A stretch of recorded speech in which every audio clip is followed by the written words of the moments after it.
I'm going to tell you a story today. One day, a lady, let's call her Jane, when she was carjacked by 4 armed men, they proceeded to gang rape her for several hours and eventually abandoned her in a forested area. Luckily, she managed to find her way to a police station.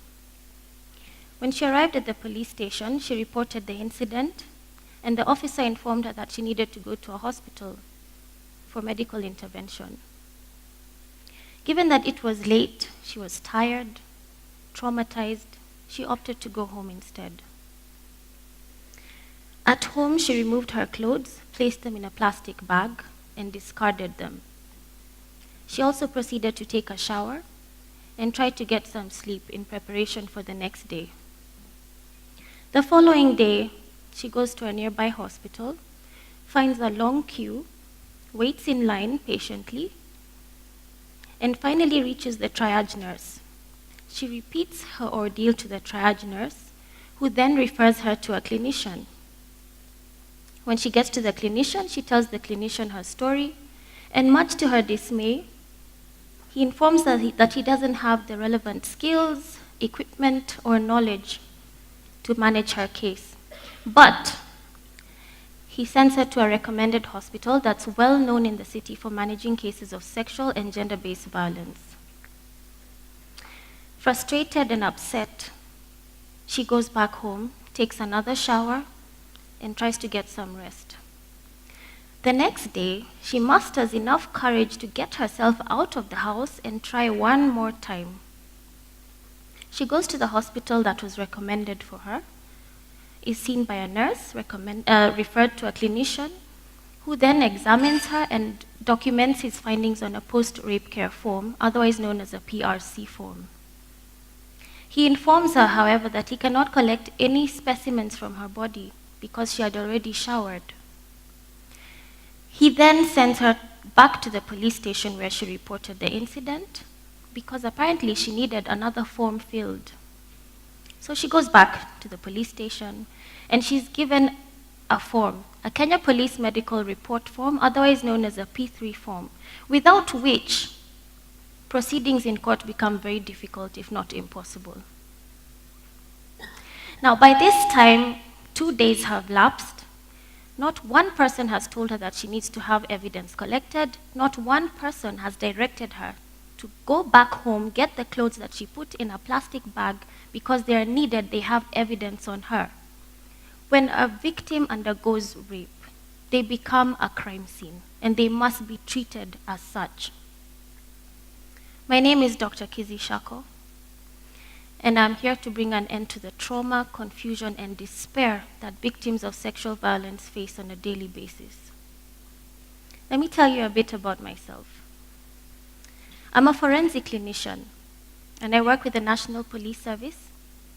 And every day I see about 40 to 60 victims of violence, confused, desperate victims of violence. Of these, an average of 6 are defilement cases. Defilement being the rape of a child.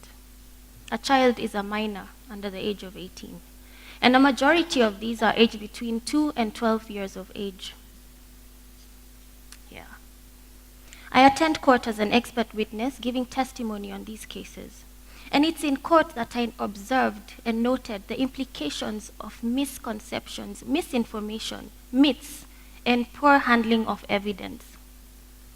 I start my day in the morning, in addition to going to court, in a tiny little poorly resourced office, and work my way through 50 patients over an 8-hour stretch.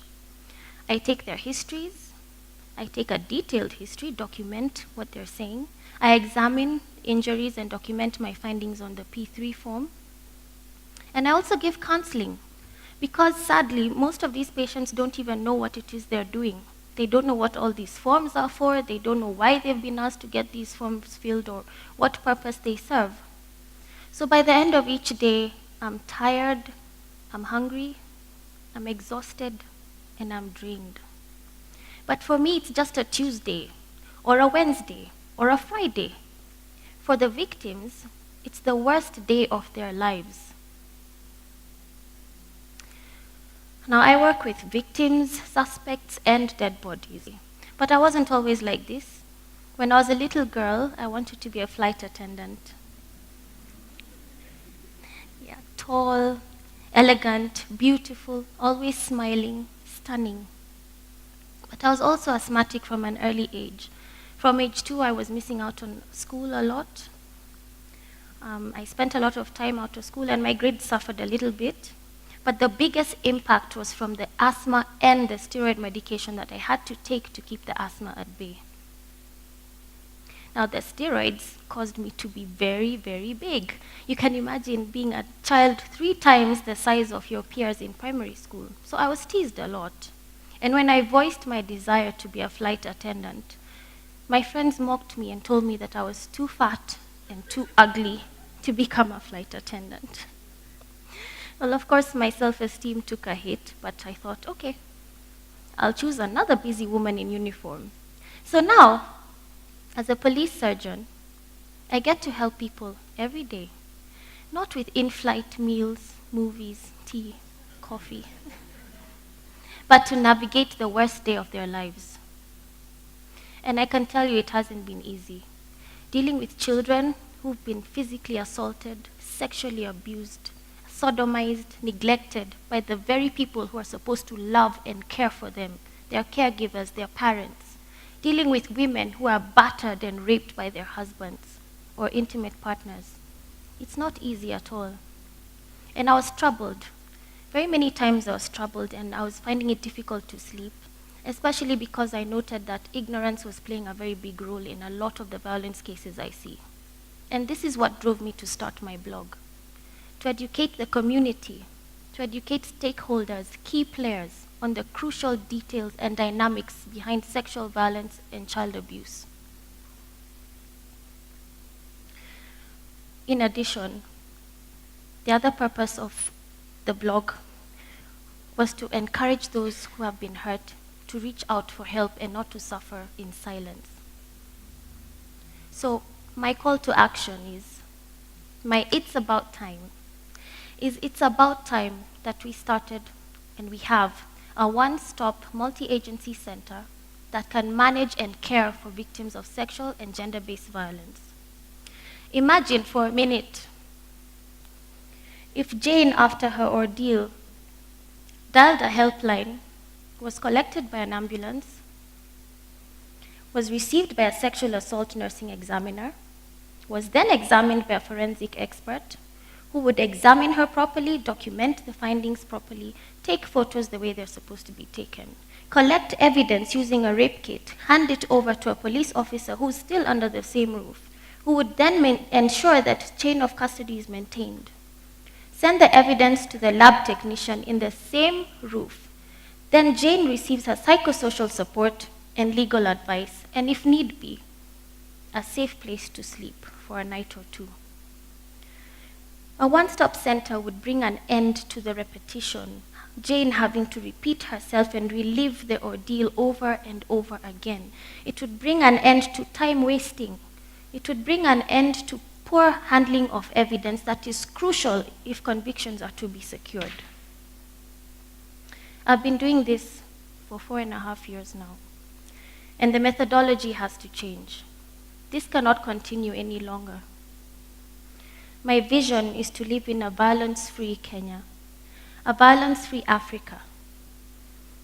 Every woman, every man, and every child should live a violence-free life. 2 children, 10 children, 100 children, they all deserve to live a violence-free life. Mother Teresa once said, "Don't worry about the numbers. Start with the person right next to you, and you, and you." My name is Dr. Kizzie Shako. I'm a senior forensic medical officer working with the National Police Service as a police surgeon.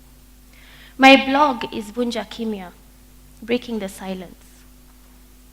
And I intend to start a one-stop center that will be a model of excellence to be replicated in all 47 counties in Kenya and beyond.